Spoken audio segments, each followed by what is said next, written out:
Hey boys, welcome back to the channel. Hope you're having a wonderful day. Today in this episode, we're going to talk about all the cars that I'm going to trade or sell the Supra for. I made a tier list, so let's get into it.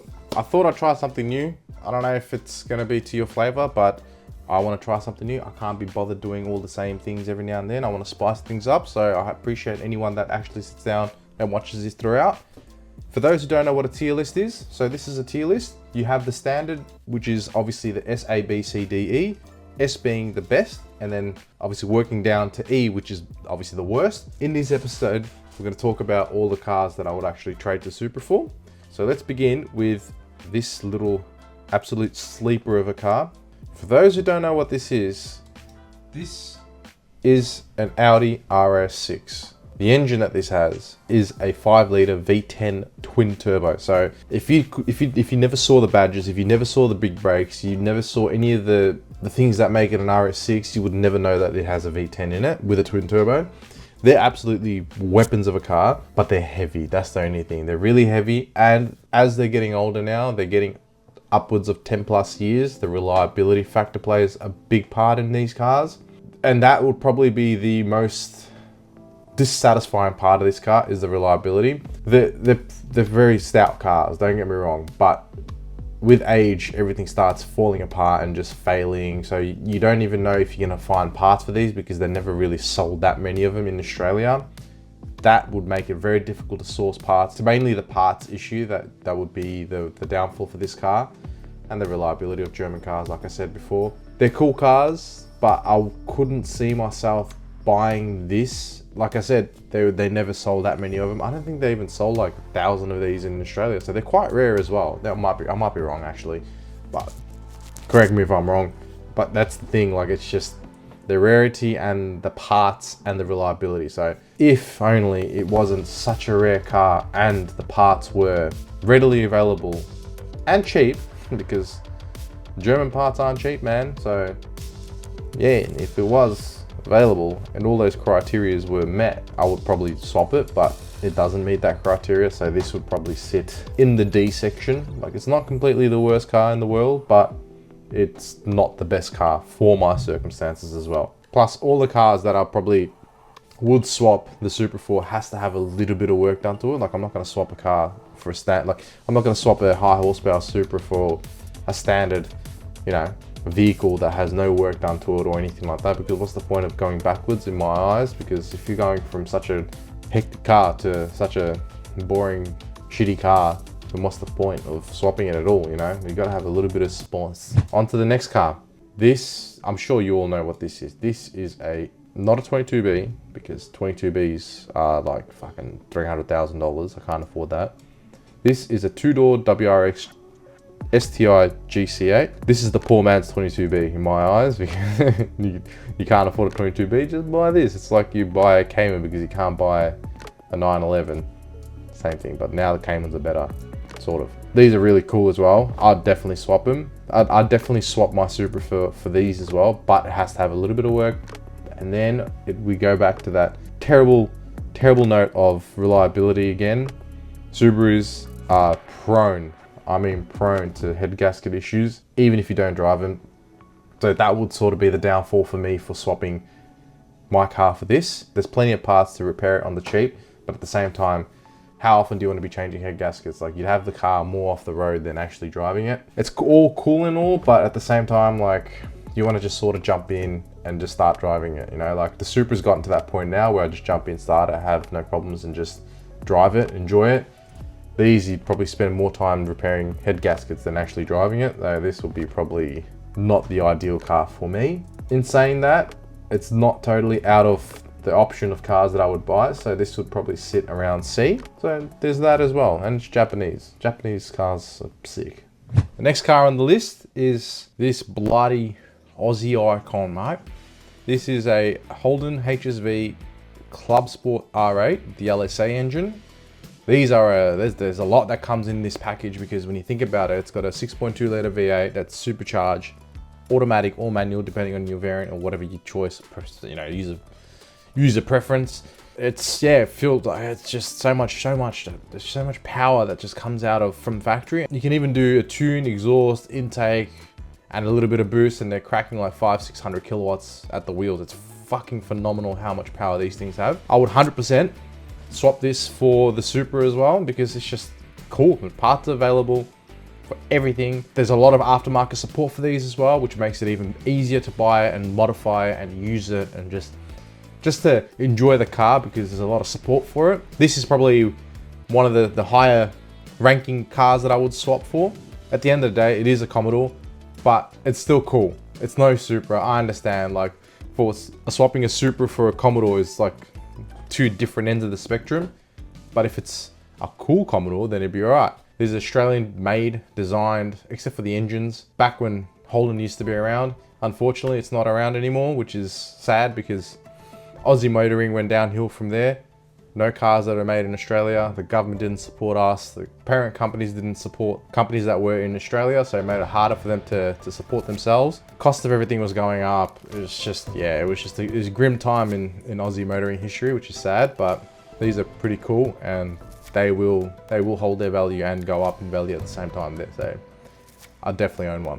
This will probably be in the higher end of the spectrum, so around the B.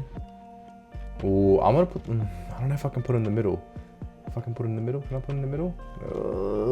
You know what, fuck it, my rules, I'll put in the middle. The next car is one of these. These are known as the baby R8. As you know, it's an Audi TT RS. Got a 2.5 litre 5-cylinder turbo, all drive, just a little weapon of a car. I wouldn't buy this standard, because obviously if going from a car that has so much power to a standard at TT RS, it's a bit boring. You'd get used to the power so quickly that you'd have to start doing flash tunes, this, that, stage 1 plus 3, 5, 8, 2, stage this, that, you know? So you'd have to pep it up a little bit just so it's a little bit spicy. Oh, look, they're cool cars, but I personally wouldn't be inclined to swapping the Supra for this, because purely for the fact that it's German. And German cars are cool, don't get me wrong. They're absolutely, I have nothing against European German cars. It's just their reliability, and would swap one if it was modified. But then again, there's a lot of aftermarket support for these as well, because you got this engine in the RS3s, the SQ3s, and that's about it, I think. And then just the TT RSs. So there is a lot of aftermarket support. So that'll probably push me towards getting one of these as well. It's a cool car. I reckon it'll be in line with the WRX, purely for the fact that there is a lot of aftermarket support, and it makes it easier to modify, to tune, to build. You know, if you have any issues, it just easier. The next car, oof, I would love to own one of these. For those who don't know what this is a Aston Martin DB9. This is the V12 version. Look at it, it's just timeless, this shape. It doesn't get old. I would 100% love to own one of these. I would swap the Supra for this, but then again, like, it's hard because of reliability. You know what? Fuck, I would swap the Supra for this. Who wouldn't swap a Supra for an Aston Martin, or sell a Supra for Aston Martin? Because just prestige. This just screams prestige, opulence, just beauty, and the V12 helps as well. I think it's the V12 version, DB9.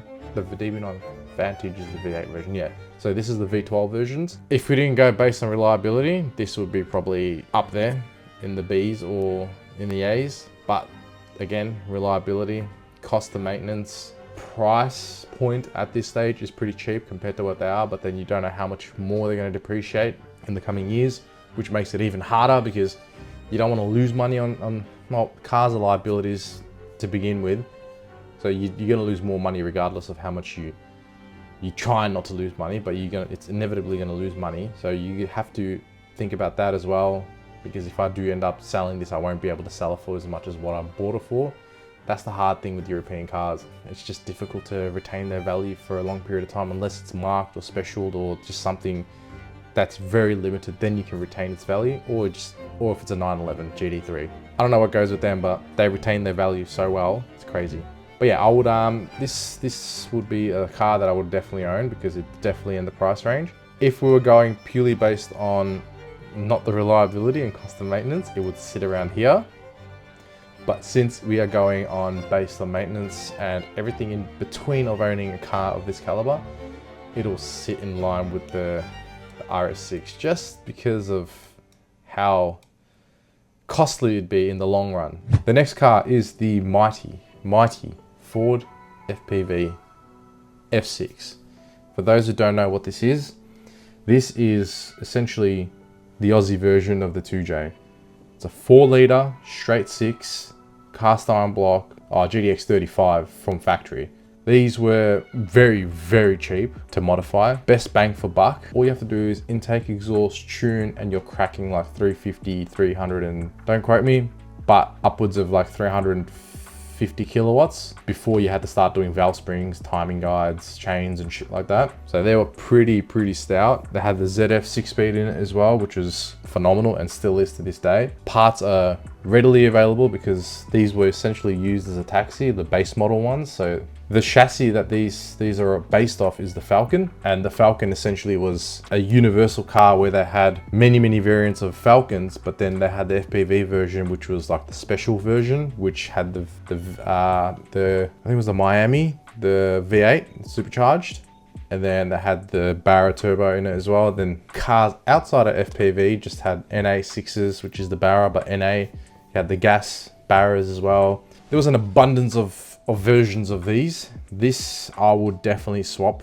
my car for because they're sick, man. They're so torquey, so much power, but it wouldn't be standard if I had to swap for it, and it would have to be a little bit worked because standard, they're fun and stout and pokey, but at the same time they're still a little bit boring. Over time with cars, you end up getting bored of the power, and that's what happens with these. You get bored, and that's when you fall down the rabbit hole of doing this, doing that, and then yeah, I'd rather want one that's already done. This would probably be pretty up there. I like my Fords. I like everything. That's the thing. Like, I am a fan of all makes and models and shapes. This would probably be pretty high up there because purely for the fact that they're pretty reliable as well, and there's plenty of parts available for them. There's heaps of aftermarket support. The next one is the fucking mighty, beautiful Hyundai Iconic 5. Look at it. Absolute masterpiece. Who wouldn't want to own an absolute revolutionary piece of equipment, aka a microwave? I wouldn't, because that's just terrible. This cost as much as the Supra. Would you believe it or not? It cost $100,000 to buy a brand new Hyundai Iconic 5, or what the fuck it is, Iconic 6 or some shit. It's crazy to think that it costs the same amount as my car. And like, who the fuck wants to buy an electric car this day? Like, I understand the thrill of like the electric supercars, like the Rimac Nevera and all those like Tesla Plaids, but over time, it's not viable.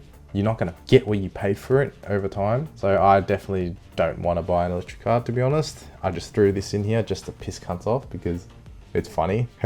And definitely not on the cars that I want to buy. So we'll fuck this off. Not even going to make it on my tier list. So I'll just leave it here. What else do I have? Oh, I've got heaps of cars. All right. The next car is the BMW. I forgot what it's called. I think it's a 1.3. It's nicknamed BMW the 1M, the first generation of the 1 Series, of the updated 1 Series, but the first M version of it. They're cool. I would love to own them, but again, inherently German cars, they have that terrible reliability. And I feel like this has aged terribly as well. Like, when it first came out, very unique, different kind of look because there was no cars like that. This almost follows, if you block it off from the front headlight, so where the guard is, to the back, it almost looks like the M3 E46 M3s, but it doesn't at the same time. It still had that same shape, but now it looks so dated. Even the new M2s as well. Well, the old M2s after this generation. It's crazy. When that car came out, it was new. It was revolutionary. Like, it was so beautiful with the elegant shape, the design, the arches. It fitted all the criteria. But then almost 10 years on, it looks so dated. These are cool. I'd definitely own one. Again, like I said, if it wasn't for its reliability issues, then I would definitely own one. In the midsection of cars that I would own. Next car is the mighty Lexus GSF. If you don't know what this is a 5 litre naturally aspirated V8 with a conventional torque converter automatic. I say that because if you look up videos of ISF, RCF, or the GSF shifting, it's fucking phenomenal how quickly it shifts for like a conventional torque converter automatic, because it's second to none. It's almost as close as a DSG shift. So it's absolutely phenomenal how quickly it does it. These are very reliable.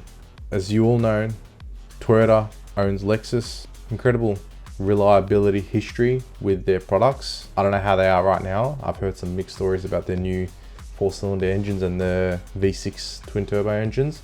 I can't fault these. They absolutely love being thrashed. Look up videos of these. They take a beating. This would definitely be up in this section because it's just phenomenal. Like for bang for buck. Well, not really bang for buck. They're a little bit expensive, but for what you get and how much you can beat on them, it's crazy how well they last. Next is the almighty FD RX7. I adore these. I just don't know what it is about rotors, but they just hit that little spot that you never knew you had in you, and it just tickles and just works its way into your life.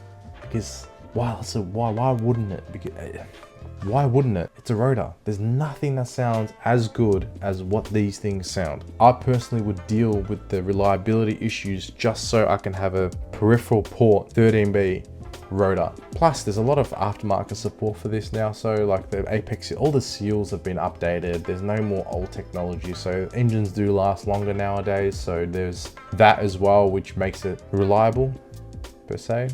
I haven't had any personal experience with rotors, but a couple of mates have rotors and they've never had any issues with them. As long as you look after it, you use your oils, you change the oils, you use the right fuel, just looking after it, preventive maintenance will help it. These aren't built to fucking shit themselves. These are built to at least work. Like German cars, they use plastic parts internally in the engine just so they can save some money. In reality, if something that goes hot and cold constantly, and it's plastic, is going to deteriorate and break down over time. So there's none of that kind of debauchery in this car, and this would probably be, I'm not going to say anymore, you guys know what this is. This is a fucking fantastic car, and it's probably going to sit up there for one of the cars that I've probably changed the Supra for. Next is the mighty Evo 9. For those who know what this is, there's no explanation needed. This is one of the best 4-cylinder engines that were ever created, in my opinion. 4G63 is just stout. Very stout, very reliable until you start pushing more power. That's with anything though, but for how much fun you can have in this car with 280 kilowatts, it's crazy. It's 4-wheel drive, manual. It's got MKIV, which is obviously like a variable cam that helps with bottom end and top end. There's that as well, you know, like it's just, there's a reason why there's such a cult following behind these cars. I would definitely swap my Supra for a car like this because it's fantastic, man. Like you can't fault them. They're reliable. There's parts everywhere. Though the parts are getting a little bit more expensive. It's all up and down at the moment with the pricing of parts. COVID didn't help as well. People are trying to make money because there's a plethora of issues with the parts industry. But regardless of that, I'd still own one. They're fantastic cars, reliable, 4 doors, practical as well, which makes it even better. So this will definitely be up there with cars that I would own. All right, so this is a Evo 6.5 Tommy Mac. There's no dramatic difference except for being plated a Tommy Mac edition. It's got an Tommy Mac interior. I think it's got a Tommy Mac cluster as well, and it's got the stickers for the Tommy Mac, and the wheels are different. But apart from that, it's basically an Evo 6. So there's nothing massively different between a standard Evo 6 and a Tommy Mac Evo. I'd still like, the same thing goes for this as well, but this doesn't have MKIV, but it's still a fantastic car. Lancer Evolution Generations from start to finish with the 4G63s is so fucking fantastic. I love them. I can't fault them. They're reliable. This one's a lighter version, so it's obviously going to have better power to weight ratio. It's got 4 doors, like the Evo 9 as well. So it's a fantastic car, and it would definitely be up on the top cars that I would own. All right, so like I was saying before, this is a Ford Falcon again, FPV version, but it is the V8 version, so it's a GT. So these came with a 5-liter V8 supercharged from factory, basically the same as the F6, but the engine's different. The interior's a little bit like, you got the GT badging, you got the front's a little bit different, the wheels a little bit different, and everything else apart from that is the same. They're pretty cool cars. I like them. I personally like them because they don't make cars like this anymore. So that's probably the better part about a GT, is because they don't make cars like this. And again, like the F6, there's a lot of parts for them. There's a lot of aftermarket support for them. There's a lot of, it makes it worth having the car and using it and enjoying it and abusing it if you do abuse it. But I personally, I don't know, I'm not a fan of how hectic the stickers are on this, the sticker pack. So I would probably put it in the B section. All right, now this is probably right now my favorite car. It's cheap, packs a punch, it's reliable, it's unassuming, and they sound fantastic. This is a Lexus ISF. This came before the GSF, so just as the ISFs finished their production in 2014, the GSFs got introduced, I think, in 2015, until I think a couple of years ago they stopped making the GSF. This is pretty much the first sports saloon Lexus ever made. I reckon they pretty much nailed it, because this car is still to this day just fantastic. I absolutely love how well packaged this car is, how reliable it is, how it just performs, how it sounds, how it just drives. If I didn't have the EP, I kid you not, I would sell the EP and buy this as a second car. But for the Supra, if it was to be swapped, I would have to obviously get cash my way. What I would do is go buy a RR Racing supercharger kit and slap a supercharger on it, because these things hold a lot of power for standard motors, and plus it's pretty sick, man. I absolutely love these things. These are probably the best car in my books. I don't know what it is about it. I think because I have a little bit of a connection with this car, because one of my neighbors back in the day, he used to work at Toyota. He bought this home, and I was probably like, what, 10, 11. The neighbor bought this car in. I heard it. I was like, God damn, what the fuck is this thing? Shy little kid looked through the blinds, and I was like, fuck, that's cool. That's really cool. And then we were on talking basis with that neighbor. So my dad started talking to him, and I started talking to him, and then he's like, you know what? I'll take you for a ride one day. And that never happened, because unfortunately I think unfortunately he had some kind of cancer, and he passed away. Rest his soul. So I never really got the chance to experience a car like this. So I think that's why it's like a sentimental thing for me. I don't know what it is, but I think it's just like a sentimental thing for me to like actually go for a drive in one of these, especially the ISFs. And I just love how unassuming it is, and it just essentially looks like a IS 350 or just a base model IS, but really it packs a punch. It fucking sounds sick, and it just absolutely boogies as well.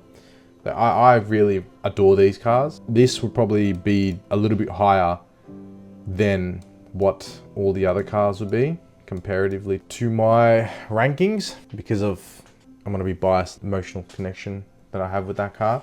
But yeah, these are the cars that are essentially I would swap the Supra for. Granted, it have to be not standard, because I'm not going to drive a standard car if I move from the Supra. The ISF is probably the one that I would probably get realistically, because I could spend more money on it. They go for around 50 grand right now, 40 to 50 grand for a nice mint one. And if I sell the Supra for 100 grand, I could spend 50 grand on that. Be mint, supercharged, V8. Oh, that'd be sick. That'd be sick. But then again, same thing with the Evo. Evos are about this, I think 9 MRs are, I think, like 80 grand. Same thing. Like, it just depends. Depends on what. It depends on the flavor of the month, you know. Like, it depends on if you want a rotor, it wants like an Evo or a V8 or 4-cylinder turbo, or even like a 6-cylinder turbo as well. These are my personal choices of what I would actually swap the Supra for. But realistically, that'll never happen. And it's not worth letting go of something that, you know, you cherish so much. You put your blood, sweat and tears into it just so you can move it along to something that doesn't have that connection with you. You know, like, it's, yeah, I'm happy with the car. I'm never going to sell it. God forbid that if anything does happen, I'll try not to sell the car, because, you know, life throws fucking shit at you left, right and center, and things might change, circumstances might change for you to grow up and better yourself. But I know my wife won't let me sell the Supra, which is a good thing. So I married the right girl. Hopefully you guys find the girl or a partner that respects your hobbies and wishes as well as mine does. But anyway, before we go down on that sad note, if you have enjoyed this type of video, let me know what you guys think. Let me know in the comments below what you think about this setup, what you would change, because I'd definitely love to hear your opinion on what cars you would choose out of this, or you can add your own. Yeah, if you guys enjoyed it, please leave a like. It does help me because I just need to grow. I need to get people to my channel, grow a little bit bigger, you know, just so I can start doing things that I love. Like I already am doing things that I love, but push the boundaries a little bit, you know, like this is new for me, like this type of content. So I'm trying different things just to change things up. But yeah, it'll help the channel grow. Subscribe if you haven't subscribed, please subscribe. A lot of the viewers aren't subscribed, and that's sort of like hurting my analytics, because if you're not subscribing to the video, it's not pushing that video to someone else, or sorry, pulling people towards that video. If you've made it to the end of this video, I really appreciate for you sticking it out. I can't thank you guys enough for supporting me, and I guess I'll see you guys in the next one. Take care, have a lovely day.